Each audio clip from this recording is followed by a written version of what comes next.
for instance, one thing they said, and I'm not going to go into all the trash they talked, but one thing they said is that I never promoted. Hey, I went from correctional officer to probation officer.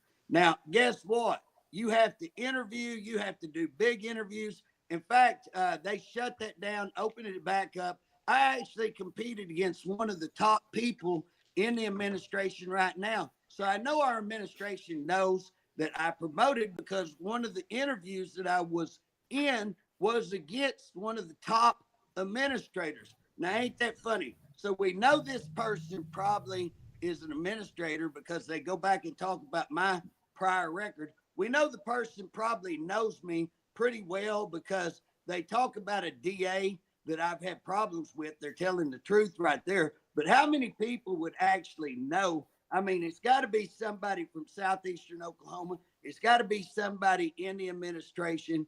It's got to be somebody who would not be afraid to lie and start stuff on people. So again, I just want you to know it's a pretty sorry day when a person will take time to go go through all of that work to set up a false person, to tell false things and to lie about people who haven't even got the guts to come on as their self and tell the truth. So I just want to say before we start how piss poor and sorry that individual is. Hey, I JJ, mean, JJ, can you take a breath? no, I ain't going to take a breath. I got it. Sorry. I got a text here. It says no sound on Facebook or on Rumble. Only see video. Okay, go. Yeah, so we're back on. So I hope everybody heard how sorry I thought that individual is. If not, let me repeat. Whoever would do that, set up a false thing, tell lies, scared to come on by themselves and stand up for their own name, got to be a pretty sorry individual. So with that, I don't want to give that person too much credit other than just credit for being sorry-ass individual. And so with that, I want to talk about things that are going on in the department as the administration ought to be. Instead of talking about us, they ought to be talking about what's going on in administration. First thing I'd like to talk about, see if you guys are hearing as many people as I'm hearing is leaving. I've heard the chief at Holdenville has left. I hear that there's some deputy wardens that are talking about leaving as quickly as they can and officers that are talking about leaving. So have any of y'all heard that we've got people kind of having a mass exodus out of the Department of Corrections? I've heard about 6 that are leaving or have left. I know a lieutenant that was at Cleat. His plan was to never come back to Dick Connors, and he's not. I know of a sergeant that had been there 12 years, worked B&W unit. He was already working 5 12s a week, and they were fixing to try to write him up and make him work 6 and 7, saying he wasn't working enough overtime because their regular schedule is 5 12s. So he wouldn't do that 6th or 7th 12. I know he quit. He didn't even put in his 2 notice. He just quit. Like I said, he was a sergeant, had 11, 12 years in. My admin lieutenant, she left. I brought her over from Veneta. She couldn't handle the craziness that was going on anymore. She went back to Veneta. My contraband ops sergeant, he left and went to OCI. He has left. And then there's a lieutenant. His last day was Friday. He had been there 5 or 6 years. He left, Lieutenant Cub. And then I've got another guy that's turning in his notice, which he's fixing to come on and talk with you guys about some issues here in a couple of weeks. But he's turning his notice in on Monday. Well, all I can say is this. I think that there's something wrong because the director says that people are staying longer now that he's there. He has come up with a solution to keep people longer and not quitting. I think he said that. I've got a report from Joe Harp that their staffing levels are dropping even more recently. So they're getting back to where they were previously to his administration. Yeah, we all know it's not going to get any better with this guy. Well, and they've also been told, I've got from multiple sources, I've got a report, I've been told that there's 2 different rosters that are going out daily now. There's the one that they sign in, and they're not supposed to be leaving any blank spots. I don't even know how they're getting away with that, but they're turning in a falsified roster. And I heard that they were told to do that by Tommy Sharp. Well, and again, just so everybody listening, because not everybody is a correctional officer. We got a lot of family and some other people listening. So what Jason is talking about there, when these correctional officers come in, they have to write on a log who is in there. And so we would want to be able to get copies to show that, you only have 4 people, 5 people showing up. And so they know now that we're going to be trying to get that information. And so what you're talking about, Jason, is that they're cooking the books. They're falsifying the books. Falsifying. Yeah. So, Well, and again, that's going to be easy to prove if they are doing that, because you can just pull time clocks at that time or do different things. But like I said, all we need, can we pull an overtime report? and that's the deal, Jason. What they don't understand, and you would think that people up there under Harp would, they got to know this. I mean, I know that they know it. There is so many logs that you have to do that set, like you say, your overtime, your time clocks, your your login sheets. There's just so many things that again, are they going to go at every post and change who was at every post? I mean, there's so many things they're going to have to falsify, and if they go to falsifying every prison, all of that. I mean, and I just want to tell our listeners, Would that be a federal crime? Well, that's what I just speak to say. I want to tell our listeners working for DOC, do not, if they ask you to falsify, write a report, write an incident report and say, I was just asked to falsify records and commit a felony, and I'm not going to do it. And if you see them doing it, write an incident report and say, I'm not taking any part of that. That is a crime. Now, I'm right on that, Jason, right? Or Cecil? Yes. Well, and they've lied so much they're at a point now he can't even cover them anymore. It's plumb ridiculous. Hey, they are so short staffed. They don't have the people. It's so obvious. Even Veneta, I got a report from some people over at Veneta. They're a small community, and they're fixing to have to go from 412s to 512s because they don't have enough people either. And that's one of our, I don't want to say easy because there's a lot of work that goes on there, but it's not near as violent, and you wouldn't think it would have to staff near as many officers. But then he cuts the pins at the smaller prisons anyways. He cuts them to bare bones everywhere. So, I mean, it's just ridiculous. They've been bare bones for years. For over 10 years at Joe Harp, they shut us down from over 150 officers. When I left in 2019, I had under 80. Yeah. Oh, yeah. We went back 3 to 4 years. In fact, a year ago, we went back, and they've been cutting these pins easily in half for quite some time. Bless you, Bob. Well, hey, I heard, and hadn't heard this in a long time, but Mabel Bassett is in big trouble. They're having all kinds of problems. There's been 6 assaults on officers, and 6 assaults on inmate. It's awful, and they don't have enough people either. They're so low. But what I don't get is, I want to talk about this just a second. Our article on Frontier says why Oklahoma prisons are seeing a spike in overdose deaths. Now, this shouldn't come as a surprise that you just wake up and this happened. Now, the director trying to say, well, I'm just trying to get my head wrapped around it. Well, he's been there for a year and a half almost. He ought to have his head wrapped around something, but it's not this. The Department of Corrections is combating the Department of Corrections is combating staffing shortages, fentanyl, and a constant stream of contraband smuggled into prisons. Not all facilities have treatment programs. Now, I'm asking you this: why do we not have a treatment program for drugs in our prisons? We do. There are some programs. Yeah, but I'm saying at every prison. But Bob, here's the deal. It's kind of like that. We just had a bill on the rodeo. I'm all for the rodeo. I think it'd be great for having the rodeo and be tie in the community. But you got to get your priorities right. You can't have a rodeo when you can't even man your daggum facilities. When you're losing people and you're having assault on staff, you're having 5. Hey, the other day they had 5 overdoses, I think. Now, I won't swear this, but I think at Howard and McLeod, somebody called me and said they have 5 in one day. I mean, that's insane. And until you get those kind of problems, which it's going to take them 3 years or so to get the rodeo in. But again, you got to get your priorities.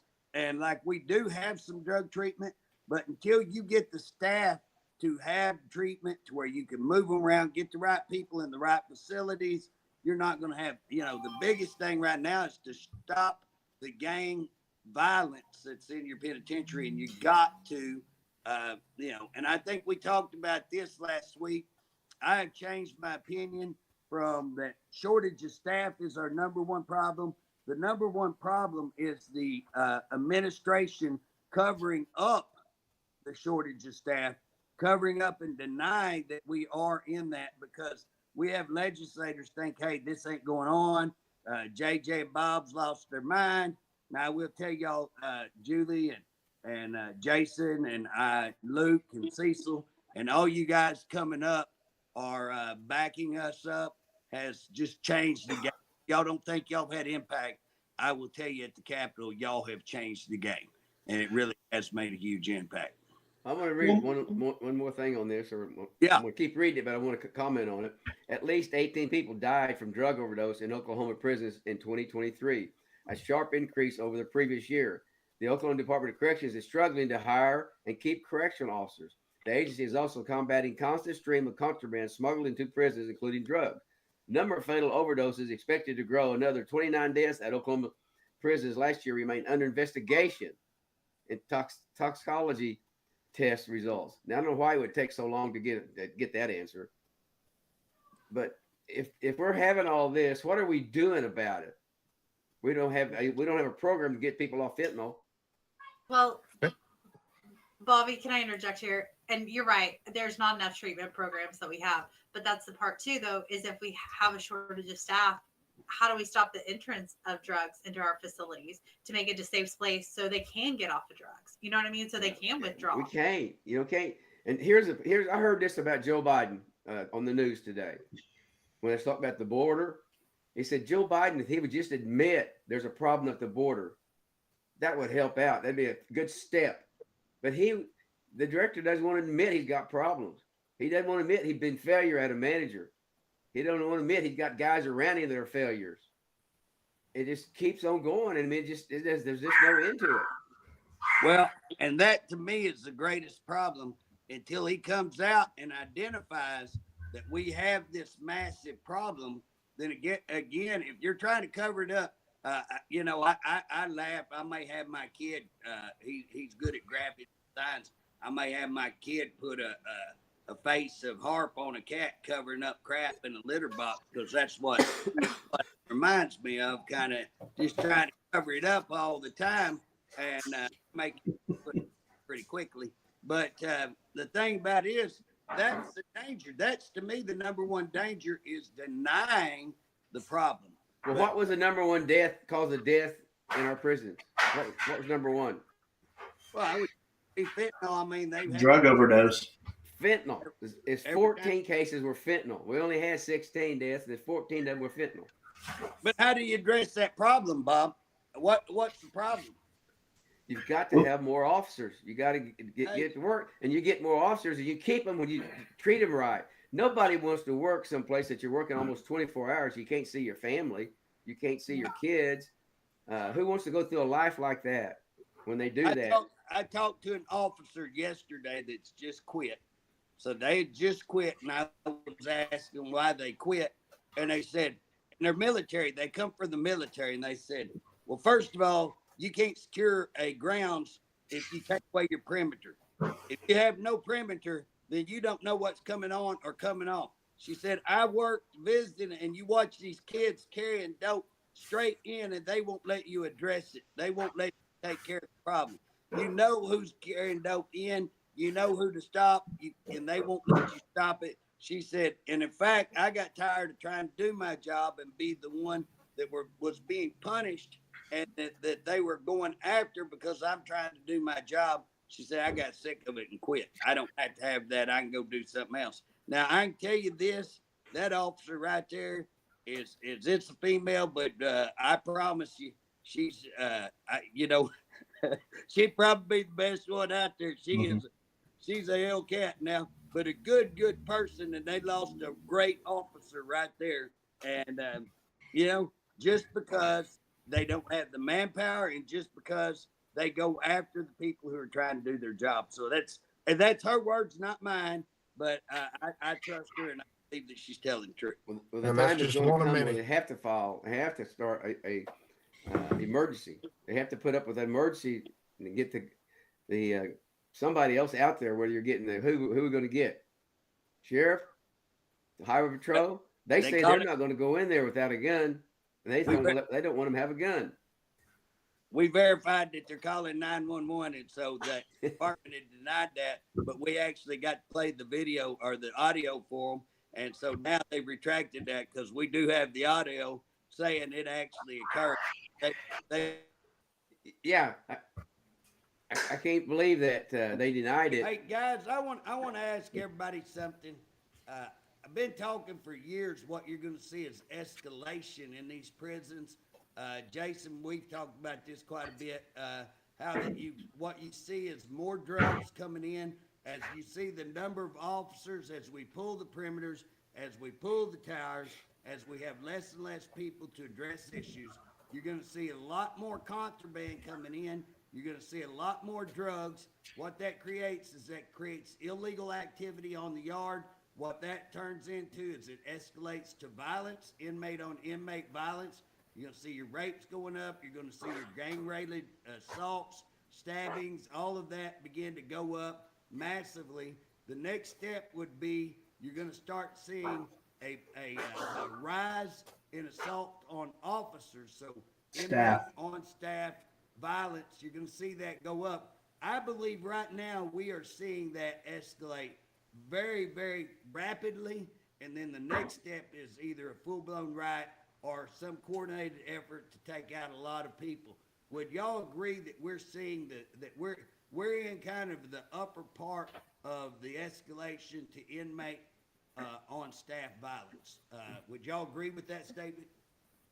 Oh yeah, for sure. The less officers, the more that you're going to see, and until Am I off or y'all off?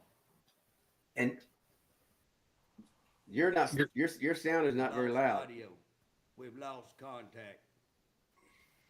Go ahead, Jason. yeah, of course, even and Julie hit on it a little bit, but when you don't have when you're not manning your surveillance, when they've got the minimum and the medium at Connors, they're all visiting together. So you might have one, and a lot of times it's a case manager over there that comes in on weekends and is watching that. And then when you don't have a perimeter and you don't have a yard. Hello. That's just JJ, you're on. We can hear you talking to yourself. Hello. We can hear you talking to JJ yourself. got no Y'all audio. talk amongst yourself. Go ahead, Jason. Talk to myself. But yeah, that's just a recipe. And my thing is, even now that I've heard from the Daily Oklahoman and a news outlet out of Tulsa, and they all know everything the director's putting out is. You can JJ. hear me? Yes, be I quiet. probably shouldn't have been talking so much, huh? Go ahead, Jason. Well, they all know the news media and the outlets, they all know that there's all these problems, these major problems. And, they're putting out these reports that completely, it isn't even just us, but, the Oklahoman and the one you were just reading, they're all discrediting everything the director's saying. So, like I said, the thing for me is I don't understand how these representatives and our governor have not taken this more serious when everybody in the world knows these things are easy to prove. Do they want to see a full-blown riot? And then are they going to say, oh, we didn't realize it was that bad? Yeah. When all your news outlets and, we're saying every week, that's the part to me that I just don't understand that. Cecil, what do you think? We're already on the verge of civil rights violations, and we're getting right back to the 1974 battles versus Oklahoma. We're seeing those same types of issues. It's not going to be long. Yeah, we had that. Go ahead. I know they're locking down units. So we have an A and C unit over there at Connors, and they're running that A unit like an SHU. They're using it to house it, and they're locking them down. But I know they're not getting showers 3 days a week. They're not even filling out the SHO logs. They're not seeing that. Can't do it without staff. So you're absolutely right. They're not. These inmates. They're not getting the rights they're supposed to have. The officers are scared to death to do anything because there's just nobody. And You know, another thing is when you see, that's why your good officers leave and your good staff, because they're not going to put up with that stuff. At some point, they're going to have enough. Their belly's going to be full of it. So then all your good staff leave. Yep. And then all you're left with are a bunch of the complaint that really don't care, and then they're just there to collect a check. So yeah, it's going to be a full-on riot before, if I remember the history correctly, Bobby Battle started his civil rights suit in '72, and it finally culminated in '74 with the OSP riot. Yeah, it cost us a lot of money. A lot of money, a lot of lives. We were under Well, federal federal guidelines for almost you 30 went under years. federal control with the $10,000 fine per day till we got a bunch of that stuff fixed, if I remember right. And if you wanted to go back right now, Cecil, and look at, you took what were the conditions then that they had to address, pull out a sheet of paper right now and write those conditions. Are we worse than we were then? Are we equally as bad? When we're talking about staffing levels, we're talking about training, we're talking about medical, food, all of the things, that the conditions and all of those kind of things. I can tell you, I'm not sure in some of those categories whether we're not worse off. I know we're absolutely comparable. I agree. Hey, something I wanted to ask y'all that before I got cut off there and talking to myself, which I quite enjoy. I often talk to myself. That's why I have intelligent conversation. You know what I'm saying? So, anyways, you got a person that I think, Bobby, back me up on this if I'm wrong, that got 3 days off because they took their gun, and while they were on transport, they put that gun in a lockbox and took the inmate into a medical or something like that. Come back out with the inmate, forgot to get their gun out of the lockbox, traveled and had to go back and get their gun. Now, I want to tell you something. I've done that 2 or 3 times. That's easy to do. And again, that lockbox is locked and you got the key. So there's nobody that is in danger on that thing. You just have to make a few miles to turn around and go back and get, and I don't say it's not. I mean, you feel stupid when you do that. I can tell you that I've done it. And I will tell you, I've talked to a lot of officers, and most of the officers I've talked to have done that as well. So this person gets 3 days off because of that. Never been in trouble. 14 years. 14 years. 14 years. And now going to get 3 days off. I'm wondering, anybody heard how many days the old director got off for shooting that floor? Well, which one is more important? I mean, let's ask you this. Which one is more important? Accidentally firing your weapon inside of a building with somebody else in the room with you, or somebody that left their gun in a lockbox that nobody could get into? The situations aren't comparable at that point because you're transporting an inmate. You've left your lifeline in a lockbox and you got to go get it. So Yeah. Well, No, it's true, question is a but I mistake. will tell you this: when you want to compare the two, which one is more egregious violation? Which one has gotten more people fired or days off? And I agree with you 100% that when you're transporting people and you're out there on the road by yourself, that's the reason you carry that gun, is because it is your lifeline and you forgot that, and it is an egregious situation.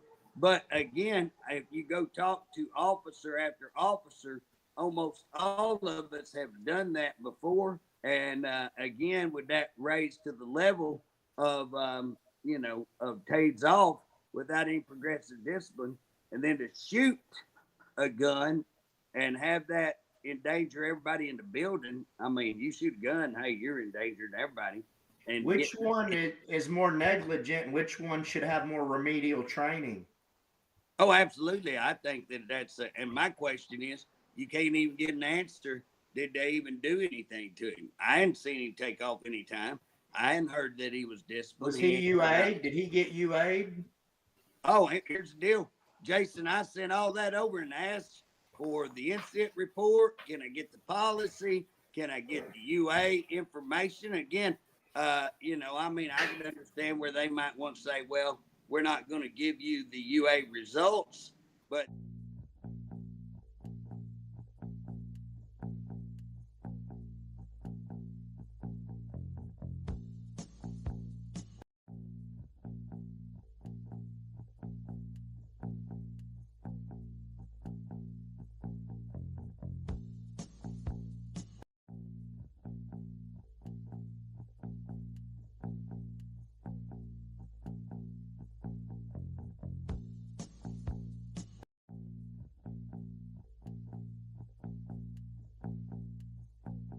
I don't think they got give me quite credit for researching, but I went up and pulled all their forms. I got an old copy of all their forms here that we're going to start talking about and say, okay, can we get copies of where did you qualify? Can we get copies of what guns do you have assigned to you? Can we get copies of what training that you went through? What's the discipline and did you follow policy? Once your gun was discharged. I think that's some pretty, a lot of people may think that I'm actually just trying to go after him on that. But the issue is, as director, if you're not going to follow the policies yourself, if you're not going to do the things that are required yourself, then how are you going to suspend people for 3 days for a lot less egregious actions? Well, I can understand if they put a letter on her. I can understand that. That's what's needed. But besides that, with being low staffing, and you're going to give somebody 3 days off for something that you could accomplish just as much, like give them a letter, I think that's what you should do. And you wonder why we can't keep people. Well, and that's why they don't respect the director either, is because everybody feels like, and it's because it is that way. He sets above, and it's like, you know, down here at the mirror, you know, the paupers, he's the king up here, and it's not, you know, do as I do as I say. And so people, you know, he's not relatable. You can't relate. You can't talk to him. And, you know, he thinks he's above all policies. I know that. I saw that firsthand when he came to our facility and I was the chief over at Bonita. He wouldn't even turn in his ID. Well, that's anytime you go on compound, anybody knows you're supposed to turn in your ID. So he was down already on the units, and I went down there too. And I said, hey, are you going to turn in your ID? Him and Ferris were both down there, Justin. And he looked at me, and the warden was like, oh my God, I can't believe you're asking the director to turn in his ID. So but that's policy. The director gave me his driver's license, and Justin said, I don't ever turn in my ID. I don't even carry one around. And they were like, yeah, I mean, so yeah, they don't think policies and don't apply to them. And everybody sees that, and that's why he has no respect. Security is not important for the director. Is that what I got out of that? No, I'm gonna tell you something. That's the problem. It's rules for thee and not for me. Yes. And again, when you have that, I can tell you right now, just think about any job you ever worked, and you're out there busting, I mean, doing whatever, and your boss falls right in beside you and starts doing it with you. Guess what? Your respect for that employee. And I used to tell people, hey, you know what? I'll follow you off a cliff, but you can't beat me across the road, you know? And that's kind of where I'm at is, you know, they want everybody to jump off the cliff for them. But again, then they don't want to even cross the road for you. And they don't want the rules to apply to them. And that, you know, I mean, it looks to me, the reports I'm getting, I got a lot of people griping about the vehicles that are assigned to them, that they've got, you know, I had somebody talk, I don't know whether they drive 4-wheel drive vehicles or not, but I've been told 4-wheel drive pickups, if that's true. That's what I've seen. What's that? That's what I've seen. Well, if that's truth, why would you need that in that position? And again, if you have 4 guns assigned to you, why does the director need 4 guns assigned to him? I mean, that would be, and I have no problem having the director be assigned, you know, a firearm, even 2 firearms. If he wanted to put a shotgun in his vehicle, I think that's great, you know. And here's the deal: if he wants to go get qualified in them, he wants to go through all the training, and he wants to carry even 2 or 3 weapons. But again, why are you carrying them? I mean, I can tell you, I carry a firearm all the time, but it's generally a pistol. I don't carry around an AR. I don't carry around a shotgun. And so I don't know why you would need all that as a director. But if he is going to carry it, can I get a witness? He ought to go through the training. Same policy for everybody else. That's what I would say. Now, Jason, let me ask you a question. If I carry a rifle, then I have to do a qualification with that rifle. Shotgun, I got to qualify with shotgun. All 3 of those are separate. All 3 of those require separate safety courses, correct? Yeah. Because you got to know how to field load on that shotgun. The way they make you load, it's those field loads, which combat is not. Load. Now, how do you know? How do you know he doesn't have that? Well, I don't. I'm going to ask for it, but I can tell you that I was told that a person told me that they watched him try to qualify, and they didn't think that he could qualify. So they are very speculative of whether, what they told me was he couldn't hit the broadside of the barn. I said, well, I don't know about that, but he can hit the floor. I know that for a fact, So, well, maybe that's why he got a shotgun. So he can it doesn't matter what type of equipment you use. It could be pepper spray. You got to be qualified with that. You got to be sprayed. It doesn't matter. PR-24 spray, whatever. DOC is set. That's the way they've always been set up, as far as for everybody else except for maybe the director. But what? Give me some things that we should be doing. What we should be doing right now? Right now, what are they doing wrong? I know where they hire, the way they do that is totally wrong.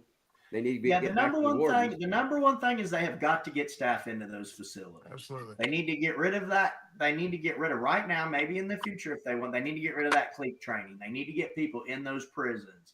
They need to take the hiring back to the facilities. Officers need to go and shadow with somebody at least a couple of weeks before they ever go to a academy, and the reason why is because like now they're not even seeing what prison they're at. So they're wasting this money going through academy, and then they get back to their facility and they're scared, or it's not for them or whatever. And each facility takes more pride in hiring their own people and getting their people ready for, to get to their facility and to go to academy. So that does not need to happen at the city. It needs to happen at each facility for one. And that would help tremendously. My understanding, but I have COVID, so I have an excuse to cough and carry on. I might fall asleep. Hey, don't whine about COVID. Suck it up, Buttercup. I'll tell you a funny story. When I came home Friday from the doctor, I had to go. It's about 30 miles, and I think I fell asleep because I woke up and I was off the side of the road. Oh, but Bobby! I was so sleepy I couldn't just couldn't stay awake. But what I was going to talk about, I forgot. So I'll pass it on. Talking about the hiring process. Well, one thing they do, what I'm told, is they require someone who's going to go to work for DOC has to drive into the headquarters 3 different times. Yes. They also have to wait a month to get a paycheck. Yes. And maybe a month to be hired. Also, they cannot even get the job close to where they live. They have to move, pick up and move. Well, they're not paid that much money that they can just pick up and move just to go somewhere else. He was trying to follow that plan off the troopers, and they don't make enough, and they can't, just move that easily. But I'm okay. I think to have that long range plan to try to get us to that level, awesome. But you got to deal with where you're at today. And so, Bob, I want to throw my ideals there.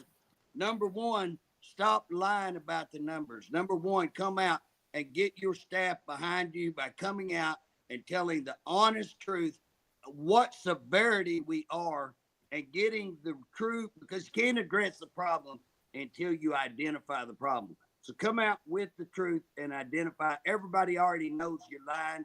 Everybody in the institution is mad because you're lying. If you want to gain respect, come out and start telling the truth. Second, this may surprise you. I actually feel sorry for the girl that has to do all the reporting, because she's reporting what they're telling her. and they're lying to her, and she's reporting it. JJ? She don't. Hey, she don't know. She ain't been there. She don't know. It ain't her fault. She's just saying what she.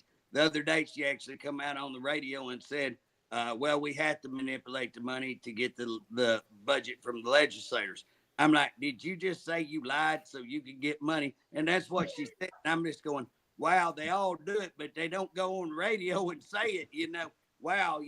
The second thing we got to do, first thing, start telling the truth, identify the problem, come out with the real severity of the problem. Second thing, regain the institution. You may have to call out the National Guard. It is that severe. You may have to do something, but you're going to have to take an emergency steps to regain your institution. Third thing is not only the way you hire, but how you recruit. And there are ways that you can recruit, and there are ways that we could get experience back and bring people back into the institution, that not only do we pick up our numbers, but we gain the very, very needed experience. There's a lot of people that love the department that are like Jason that didn't want to leave. Cecil, I don't know if you were there. Julie, I don't know where you'd be. But you know what? If I thought that they would actually pay and they would actually treat me, and I was not at the legislator level, and I'm sitting out here looking for something to do, guess what? I'd go back in a heartbeat to volunteer to help if I thought they were actually going to make a change and actually do. So again, the other thing is you're going to have a change, not just in your top administration, not just there, but in your entire. They have a gross overweight. They've had this problem for a long, long time. They have too many administrators. They are a huge problem. How many they got? Wipe that out, you would solve a lot of your problems right there. So how many administrators do they have now, Jay? How many administrators do they have now, JJ? Probably somewhere around 8 to 1,000, if I was guessing. And those are high paying jobs that take a lot of money. But here's the thing. Well, I was an administrator, JJ. Huh? I was an administrator. Well, but here's the deal, Julie. It's not fire every administrator. You got to have. They had about 250 that will work, but you got so many up there that what happens is that when you're trying to get information from here to there, all this mid-level management wants to say, "Oh, it's great. It's great. There's no problems down here. We got everything handled," because they don't want to go up there and go, "Hey, it's a train wreck," because guess Got what? problems. That's going to come on them. So they're sitting there saying it ain't a train wreck when it is a train wreck. You need to get rid of all that middle. You couldn't even get at your position. You couldn't even get a meeting with the director. At your position, Yes, you ought to be meeting with the director all the time. You ought to be Yes, the sir. main one meeting with the director. That's So who's the first person that needs to go? The director. The director. I bet you if you took a poll in Man, you know what? No, I'm telling you what. If they don't address it, I'm thinking some of these senators, representatives, and the governor. At this J- point, easy on them representatives, brother. JJ, I said, I don't know if you were representative at the time, and I think Bobby was our state representative at the time. We had several polls that they ran for staffing levels. You were asking about staffing levels, and they ran these polls. I know under Patton was one. They were spending money left and right, years and years over what we did and what we needed, how many staffing we needed. Is there a way, Bobby, do you remember that they released any of that information? Could we collaborate that information from, I think it was 2013 or 14 or 15, and compare that to the numbers now? That's how we get back to staffing. We have to establish how many officers we have and get back to a suitable number. Like Dick Connors, Joe Harp, Lexington. Well, you can't Mac get Alford, back to a number because they don't. well, they won't tell you how many they got.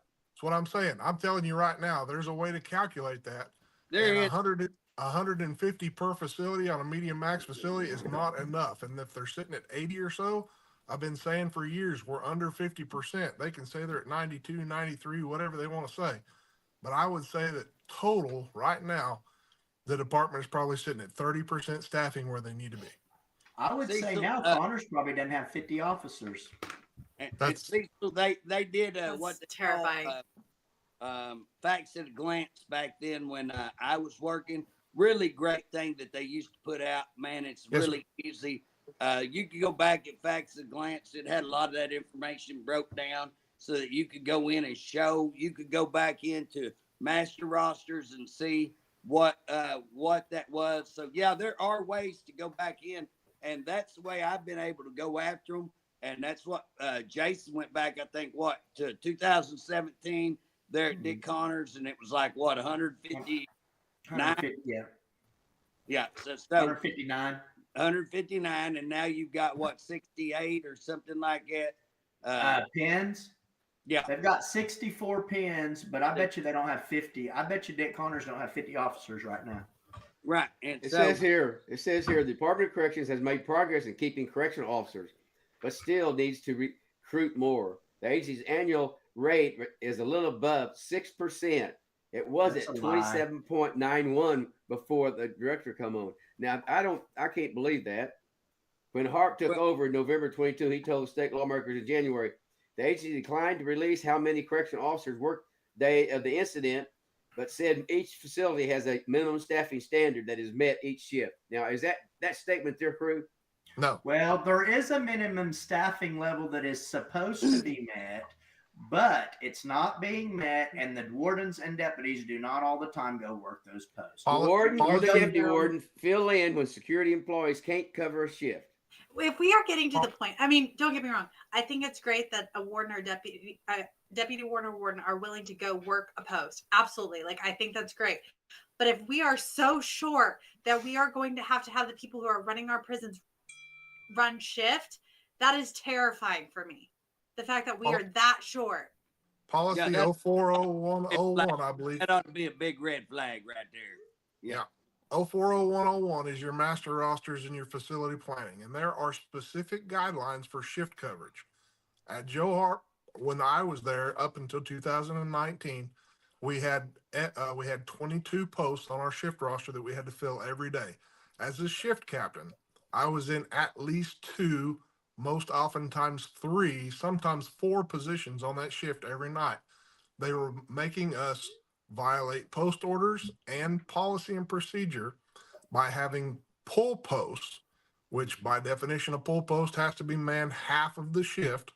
We didn't have any shutdown posts, which is a whole other standard. And I had a group grievance filed against me when Jason Bryant was a warden, I believe, at Crabtree. He was the mediator, and I was still told to mandate my shut down on those post orders, 4 posts a night, every night at midnight. On a 12-hour shift, I had to shut down 4 posts every night at midnight and try to alleviate overtime. But a lot of times, myself and my lieutenants were in those posts already, so I couldn't go anything further than that. You send a hospital watch or something else on top of that, I go from 18 officers to 12 really fast. At one point, I had 9 hospital watches, all off a shift. I had more officers sitting at the hospital than I did at the prison. This question's for everybody. One way they got away from that, Cecil, was they don't have master rosters anymore. Right. They have to have a master roster. No, they got rid of the master roster process. You just have. How do you know who's on day shift and night shift? Huh?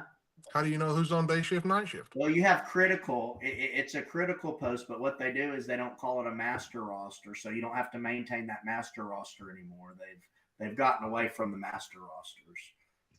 It's just another way they've manipulated to have numbers to say somebody doesn't have to work that post. So basically, that's what they do. Dick Connors has what they call 13 critical posts. And so those others, as long as you don't have to fill them. And but like I say, it's a way they've manipulated that to where you can't tie them down to say nobody's following the master roster. It's a dog and pony show to cover up the daggum. You don't have. Hey, just real quick, and then we go to Bob. He's got a question.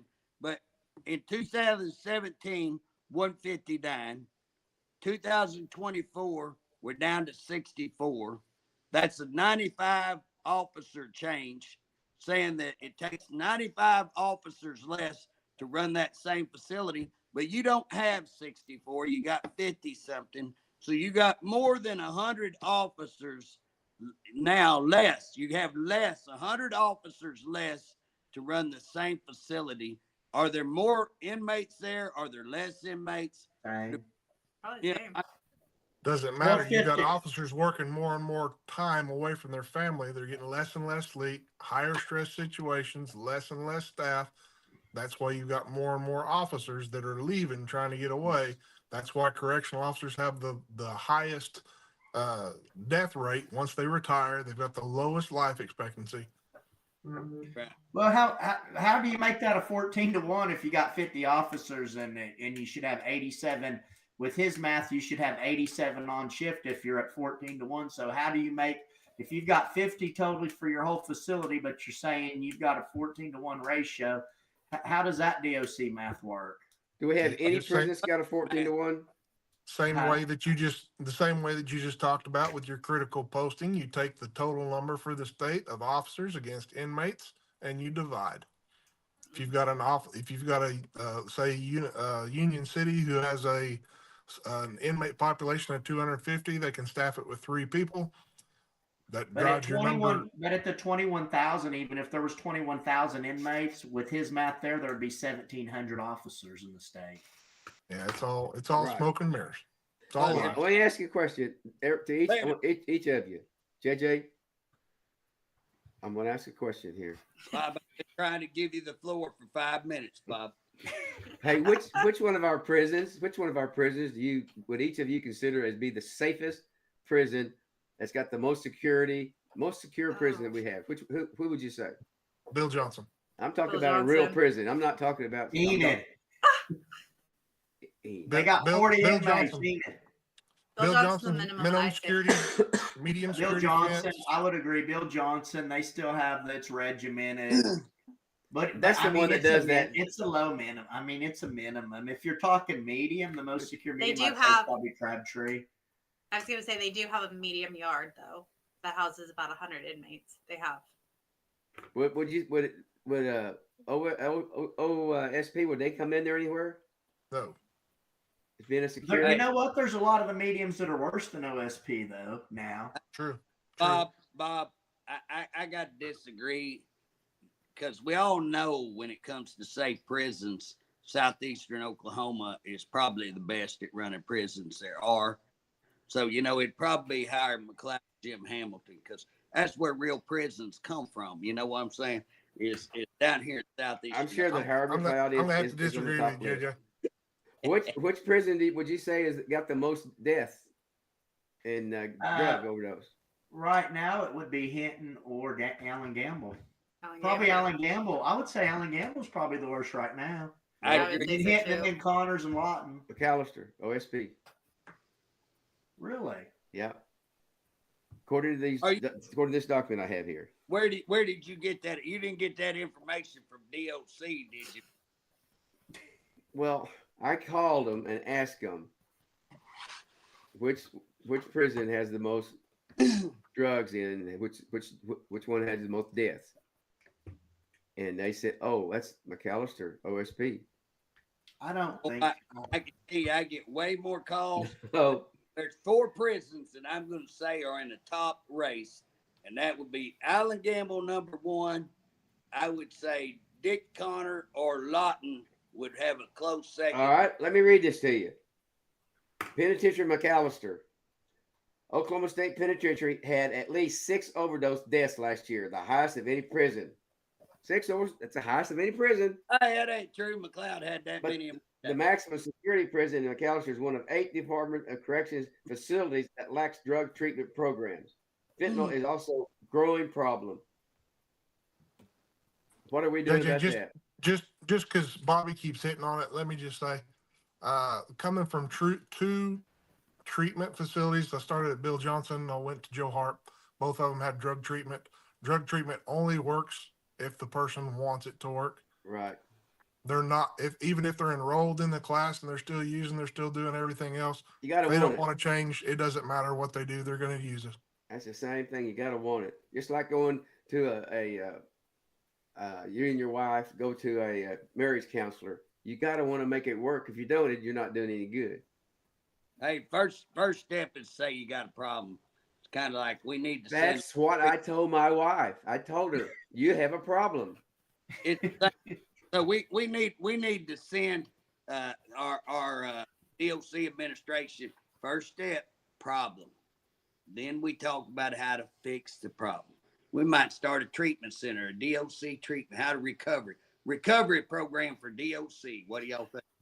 Well, here's the thing too. I think staff need to have confidence in the director that what they say is going to be heard, that any of their ideas or suggestions are going to be, actually given time and thought to, versus being terrified and scared to speak up. Well, when he gets on there and he tells them if they don't like it, they can quit. I mean, what kind Did of that really leadership- happen? Did that really happen? The From director got on there when he's trying to keep That people. tells you how he wants to work with They're people asking right a question there. about money, and he said, "If you don't like it, you can quit." Now, that sounds like a very professional $275,000 director. I What think kind of leader talks like that? Here's one that got me. A bunch in my career. I had a male individual call me and saying that Ashley Clemens had been on there speaking, and the director told her to put her big girl voice on. And he was absolutely mortified. He goes, how do you say that in this day and age? How do you say that to a female and not get And fired? nothing happens to you when you make a sexual attack like that, and you're the director, but nothing happens to you. I feel bad for her. How mortifying for that to be broadcast out. I heard she's very embarrassed, and she should I have been. I don't know if she was or not, but I would be embarrassed if the director said that to me in front of a platform where you have everybody watching. Hey, Bob, we're going to have to end it because we're getting wrap up time. But I want to say this, all our listeners, guys, we've got to get together. We've got to save OCP. We've got to have a meeting. We've got to elect a board that will actually work and do. And again, this may mean you need to take off a day. This may mean you're going to have to step up and take a vote where they know it's you and put it all on the line. And I want to end with this. Me and Bob lost a really, really, really good friend today. I mean, like a super, super good friend. And this is one of the guys that I have respected. He has put so much in my life and spoke to me. I'll never forget one. And for the rest of my life, it'll stay with me. His saying that he told me all the time as a legislator, JJ, it's better to live one day as a roaring lion than a lifetime as a sheep. Guys, it's time to become lions. And when lions run in packs, this guy knew how to build lion packs. He's got a group of men around him that he built into, and that we are now lions because of his influence. I want to tell you, these people who are on here are lions, and we're trying to get you help. The way to win is by becoming a pack of lions. And when we get a pack of lions, they'll defeat the pack of hyenas, the pack of wolves every day. And that's what you got running. I want to encourage you, stand up today. It's better to live one day as a lion than a lifetime as a sheep. I hope you'll take that to heart. I want to just say a prayer. And Lord, we just come before you and we pray a prayer of peace upon Stan Ward's family. And Father, I just ask you be with Gail today. And Lord, I just pray that you be with Stan's friends because he had a lot. And Lord, we are missing Stan. But God, I know he's in a better place and I know he's with you. And we thank you for that. In the Lord's name, amen. Amen.